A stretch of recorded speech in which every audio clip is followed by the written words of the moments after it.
Dennis Rader was, by every visible measure, exactly the kind of man you wanted living next door. He was a church president of the Christ Lutheran Church Council in Park City, Kansas, a position he held for years with enthusiasm and dedication. He was a compliance officer for the city, the kind of job that required him to knock on doors, inspect properties, and enforce local ordinances. He was a husband of over 30 years, a father of 2 grown children, a Boy Scout leader, a man who showed up, who volunteered, who smiled and shook hands, and was reliably, consistently present in his community for decades. People in his neighborhood felt safe knowing Dennis Rader was around. He was also the BTK killer, a serial killer who had been terrorizing Wichita since 1974, who had murdered 10 people in their own homes, and who had invented that name for himself. BTK stood for Bind, Torture, Kill. He chose it deliberately and mailed it to newspapers because he wanted the world to know exactly what he was doing. He craved attention as much as he craved control, and for 30 years he had both, operating completely freely while an entire city lived in fear of a man they could never find, because the man they were looking for was standing right in front of them the whole time, handing out citations for tall grass and preaching scripture on Sunday mornings. It started on January 15, 1974, with the Otero family, Joseph and Julie Otero, and 2 of their 5 children, 11-year-old Josephine and 9-year-old Joey, were killed inside their home in Wichita while the other 3 children were at school. Rader had cut the phone line before entering. Joseph and Julie were bound and strangled. Joey was suffocated with a plastic bag placed over his head. Josephine was taken to the basement, where Rader hanged her from a pipe and left her there. When the 3 older children came home from school that afternoon, they found their entire family dead. The youngest of them was in middle school. Over the next 11 years, he killed 6 more people. Catherine Bright, in April 1974, just 3 months after the Oteros. Shirley Vian, in March 1977, while her young children were locked in a closet nearby and could hear everything. Nancy Fox, in December 1977, strangled with her own nylon stocking. Maureen Hedge, in April 1985, a neighbor who lived just down the street from Rader himself. Vicki Wegerle, in September 1986. Dolores Davis, in January 1991. Each killing was planned carefully, sometimes stalked for months in advance. He called the process trolling. He kept souvenirs from every victim, jewelry, driver's licenses, photographs. Between murders, he went back to church, back to work, back to his family, back to his life as though none of it had ever happened. Rader could not stay silent for long. That need for recognition was always going to be his undoing. As early as 1974, he began sending letters to newspapers and police departments in Wichita, taunting investigators, describing his crimes in chilling detail, complaining when the media did not cover his murders sufficiently. He wrote a poem about one of his victims. He included evidence from crime scenes that only the killer could have possessed. Police were certain the letters were genuine but had no way to trace them. Then, for nearly a decade, he went quiet. Officers quietly hoped he was dead, or in prison somewhere for something unrelated, or simply done. He was none of those things. In 2004, after almost 10 years of silence, Rader began communicating again. More letters. A package containing a doll bound with a plastic bag, posed in mimicry of one of his victims. A cereal box sent to a television station containing a victim's jewelry and identification. He even asked, in one letter, whether police could trace a floppy disk if he used one to send a message. The police published a response in the newspaper saying no, they could not. It was a lie, and Rader believed it. He sent a floppy disk. Forensic examination found metadata linking the disk to a computer registered to Christ Lutheran Church and a user named Dennis. They found the church. They found the name. DNA from his daughter's medical records confirmed the match. On February 25, 2005, Dennis Rader was pulled over 2 blocks from his home and arrested without struggle. He was 60 years old. At his sentencing hearing in August 2005, Rader stood in open court and described each of his 10 murders in methodical, emotionless detail. He used the word project repeatedly when referring to the people he had killed. He talked about his sexual fantasies, He described what he had done and how it had made him feel with the flat, almost administrative tone of a man reviewing a quarterly report. Families of victims sat in the rows behind him. Some wept, some could not look at him. Some sat completely still. The judge sentenced him to 10 consecutive life terms. Kansas had abolished the death penalty before his crimes began. Dennis Rader is currently incarcerated at the El Dorado Correctional Facility. He will die in prison. His wife of 34 years, Paula, filed for divorce the day after his arrest. She had known nothing. His children said they had known nothing. His congregation, the people he had prayed with and counseled and led for years, said they had known nothing. The compliance officer, the church president, the Boy Scout leader, every one of those roles was completely real, and every one of them was a mask, worn so naturally for so long that not a single person in his life ever saw what was underneath it. John Wayne Gacy was the kind of man who made people feel good about themselves. He ran a successful construction company called PDM Contractors and employed dozens of young men on building projects all across the Chicago area.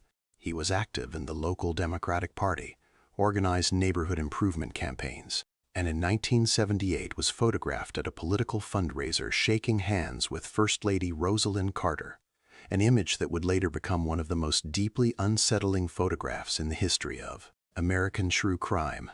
He also performed regularly as Pogo the Clown, a character he had created himself, visiting children's hospitals and birthday parties in full face paint, making balloon animals and performing magic tricks for sick kids. His neighbors on West Somerdale Avenue described him as one of the warmest people they had ever known. He threw enormous backyard cookouts, elaborate multi-hour affairs with live music, mountains of food, and sometimes 100 guests. He was the unofficial social center of his entire block. He was known for being generous with his time, his money, and his hospitality. People occasionally noticed a faint, unpleasant smell drifting from the house. Gacy told them it was a sewage problem, a plumbing issue he was working on. Nobody pressed it. Nobody asked too many questions about the young men who sometimes arrived at his house late in the evening and were not seen leaving. And for 6 years, nobody connected the friendly contractor with the pogo costume to the 33 young men who were disappearing across the Chicago area. The murders Gacy's first known murder was in January 1972, but his killing accelerated dramatically from 1976 onward. His victims were almost exclusively young men and teenage boys, many of them runaways, drifters, or laborers he recruited through his construction business, or met near a pharmacy in the city where he regularly picked up casual workers. He would bring them to his house under the pretense of work, alcohol, or money. He would drug them or restrain them, then kill them, most often by strangulation or suffocation. He later described a technique he called the rope trick, a method of slow strangulation using a ligature and a stick that he had developed and refined over years of practice. He spoke about it in interviews from prison with the detached pride of someone describing a skill they had worked hard to perfect. The bodies went under the house. Gacy had a crawl space beneath the ground floor, a narrow dirt cavity no more than 3 feet high, and he had packed it with lime to speed up decomposition. He worked methodically. He dug the graves himself, often late at night, and he kept a rough count in his head of how many spaces remained. When the crawl space was full, he began driving bodies to the Des Plaines River and throwing them in from the bridge. In total, 33 young men and boys were murdered between 1972 and 1978. 26 of their bodies were recovered from beneath his house. 4 more were pulled from the river. 3 remain unidentified to this day. The youngest victim was 14 years old. The investigation that caught Gacy started with a single missing teenager. On December 11, 1978, 15-year-old Robert Peast told his mother he was going to talk to a contractor about a summer job. He never came home. The contractor was Gacy. Police interviewed Gacy the same night at his house. He was relaxed, offered them coffee, answered questions with easy charm, and gave no indication of concern whatsoever. But a background check revealed a prior conviction for the sexual assault of a teenage boy in Iowa in 1968, a conviction that had resulted in a 10-year sentence of which he served only 18 months. Investigators requested a search warrant. On December 21, 1978, police entered the house on West Somerdale Avenue. The smell hit them immediately. They found the trap door. They found the crawl space. What they found inside it would take weeks of excavation to fully document and would generate one of the largest forensic recovery operations in Illinois history. Gacy was arrested that same evening. He initially blamed the killings on unnamed employees. Then he confessed. At his 1980 trial, his defense team argued insanity. The jury deliberated for less than 2 hours, guilty on all 33 counts. He was sentenced to death and executed by lethal injection on May 10, 1994. His last words, spoken to the prison warden, were to "kiss my ass." What he left behind while awaiting execution on death row.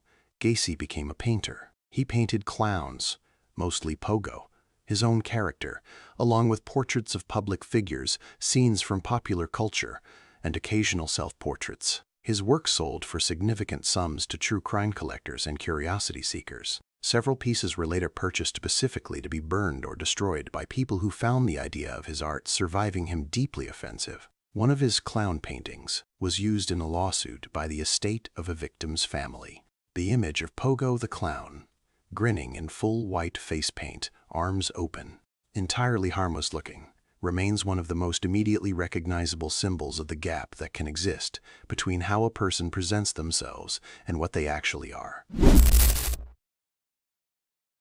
The trusted doctor Harold Frederick Shipman had been practicing medicine in the north of England since the early 1970s, and by the time he opened his solo practice at 21 Market Street in Hyde in 1993, he was considered by most of his patients to be simply the best doctor they had ever had. He was thorough. He remembered things, your children's names, your mother's condition, the medication you had been worried about last year. He made house calls at a time when most GPs had stopped doing so. He sat with elderly patients for as long as they needed. He was the kind of doctor people recommended to their friends, bragged about to their neighbors, felt genuinely fortunate to have.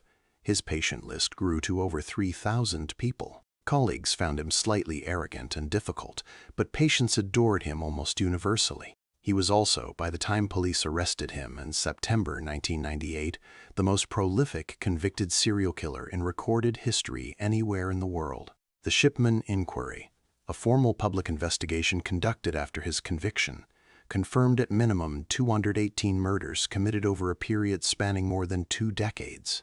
The actual total, Dame Janet Smith concluded in her final report, was likely significantly higher, possibly exceeding 250. Every single one of his confirmed victims was a patient. Almost all of them were elderly women. Almost all of them died alone, in their own homes, during or shortly after a routine visit from their doctor.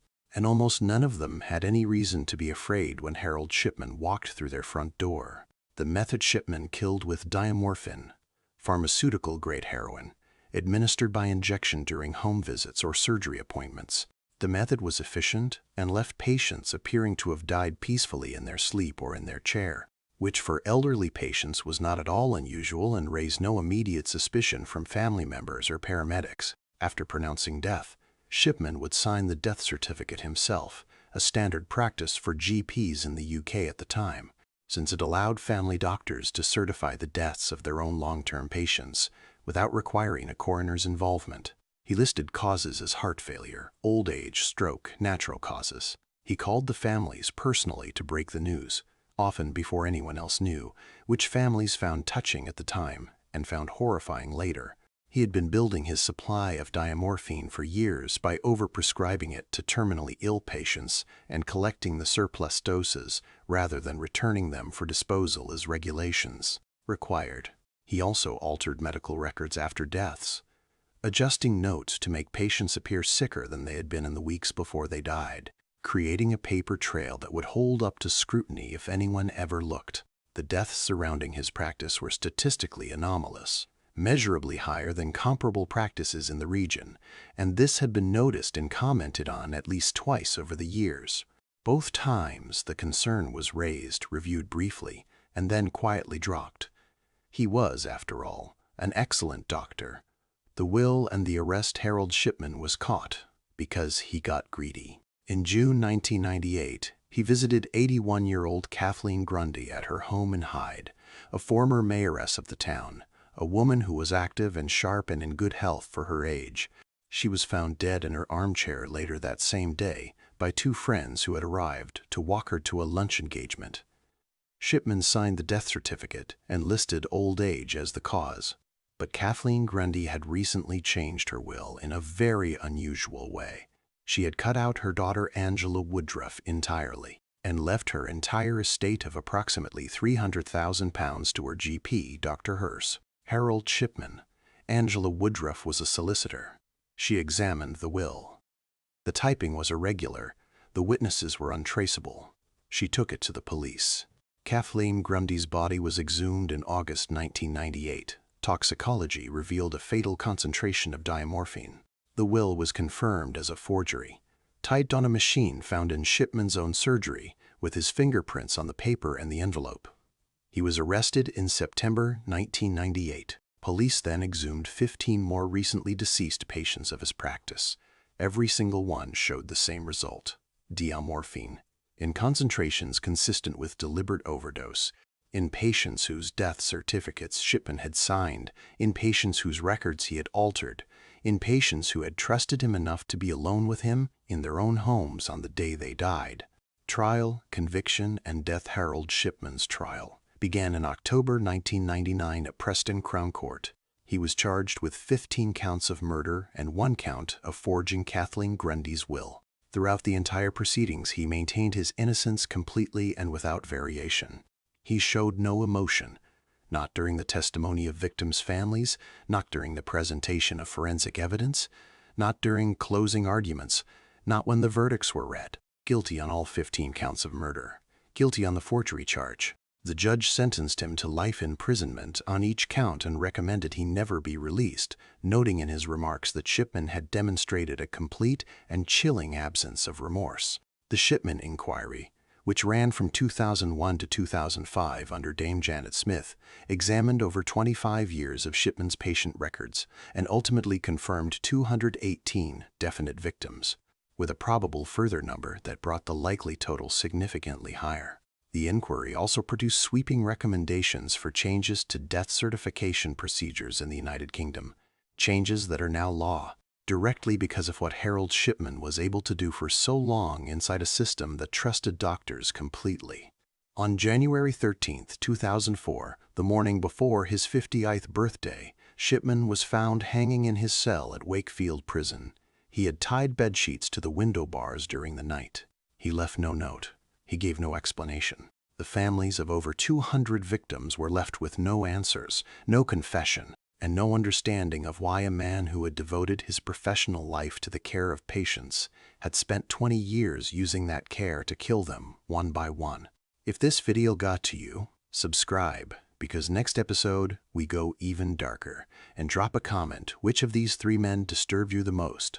I read every single one.